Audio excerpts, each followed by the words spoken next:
C ಎಮ್ಮ. ಇನ್ನೊಬ್ಬ ದಲಿತರ card ಹಾಕ್ತಾ ಇದ್ದಾರೆ ಅಷ್ಟೇ, ಆದರೆ ಅವ್ರು ಮಾಡ್ತಾರದು ಗ್ಯಾರಂಟಿ ಇಲ್ಲ.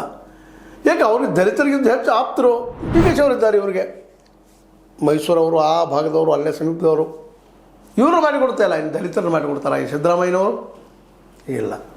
ಹೆಸರು ಎಷ್ಟು ಮುಂದೆ ಇರ್ತಾರೆ, ಡಾಲ್ ಇಡ್ತಾ ಇದ್ದಾರೆ, ಚಕ್ ಬೈಟ್ ಹಾಕ್ತಾ ಇದ್ದಾರೆ.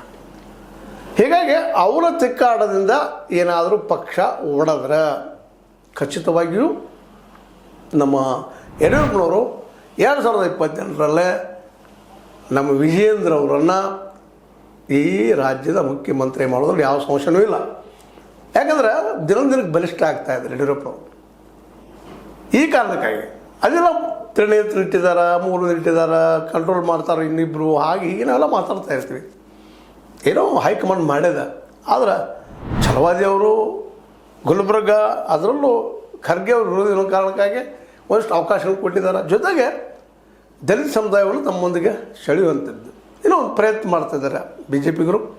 ಇನ್ನೊಂದು ಅಶೋಕ್, ಒಕ್ಕಲಿಗ ಸಮುದಾಯದ ಬಂದಂಥವರು, ಅವರನ್ನು ಮತ್ತು ಸ್ವತಃ ವಿಜಯದವರು ಲಿಂಗಾಯತರು, ಈ ಕಾಂಬಿನೇಷನ್ ಮೇಲೆ 2028ರ ಚುನಾವಣೆ ನಾವು ಗೆಲ್ಲಬಹುದು ಅನ್ನೋ ಆಶೆ ಅವರಿಗದ. ಆ ದಿಶೆಯಲ್ಲಿ ಎರಡನೇ ಆಪ್ಷನ್ ಇದು.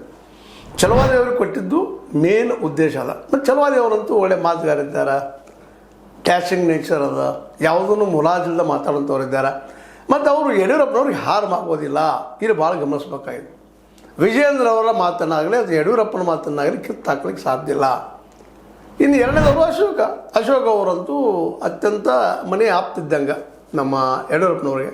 ಹಿಂದೇನೋ ಮಾತಾಡ್ತಿರ್ಬೋದು ರಾಜಕೀಯದಲ್ಲೇ, ಒಳಗಿಂದೊಳಗೆ ವಿರೋಧಿ ಇರ್ಬೋದಿಲ್ಲ ಅಂತ ಹೇಳೋದಿಲ್ಲ. ಬಟ್ ಯಡಿಯೂರಪ್ಪರು ಹಾಕಿದ ವಾಕ್ಯವನ್ನು ದಾಡ್ತಾರೆ ಅನ್ನುವಂಥದ್ದು ಸ್ವಲ್ಪ ಕಷ್ಟ ಸಾಧ್ಯ. ಅದೇನೋ ಆಗಲಿ, ಯಡಿಯೂರಪ್ಪನವ್ರು ಮಾತ್ರ ಇವತ್ತು ಮುಂಬರುವ ಚುನಾವಣೆಯಲ್ಲೇ 2028 ಈಗಂತೂ ಅವ್ರಿಗೆ ಮೊದಲು ತೋರಿಸ್ಬೇಕಾಯಿತು ಗ್ರಾಮ, ತಾಲೂಕಾ, ಜಿಲ್ಲಾ ಮಟ್ಟದ ಈ ಒಂದು ಚುನಾವಣೆಗಳಲ್ಲಿ ಮೋಸ್ಟ್ಲಿ ತೋರಿಸ್ತಾರೋ ಅಂತ ಅನ್ನಿಸ್ತಾ ಇದೆ.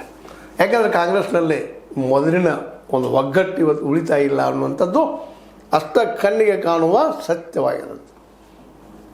ಈ ದಿಶೆಯಲ್ಲಿ ಯಡಿಯೂರಪ್ಪನವರು ಮತ್ತು ಇನ್ನು ಯಡಿಯೂರಪ್ಪನವ್ರಿಗೆ ಅವ್ರ ಪಾರ್ಟಿಯಲ್ಲಿ ಯಾರು ವಿರೋಧಿ ಇದ್ದಾರೆ ರೀ?